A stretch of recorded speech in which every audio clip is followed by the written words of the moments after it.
It has been a very active year with over 16,000 reports of severe weather all across the United States through the end of July, with damaging wind being the most reported. And the tornado count sits just under average to this point in the year. Through the end of July, we have seen around 1,000 tornado reports, which is actually just below average going into this time of the year.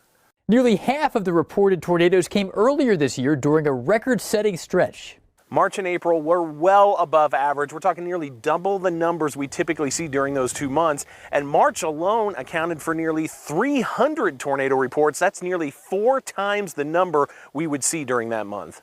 May and June are the busiest 2 months for tornadoes on average and are considered the height of tornado season. But that was not the case this year. May usually accounts for the highest numbers we see in a given year, but that's when things really started to come down this year. While it was steady, it was below average in the month of May, and June and July continued that trend.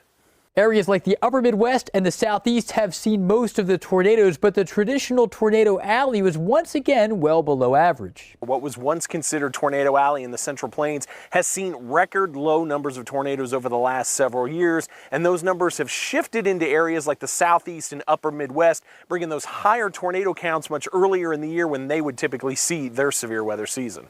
The shift in where and when tornadoes occur has been in large part due to a couple of factors. The overall pattern was very amplified before then during the early part of the spring season.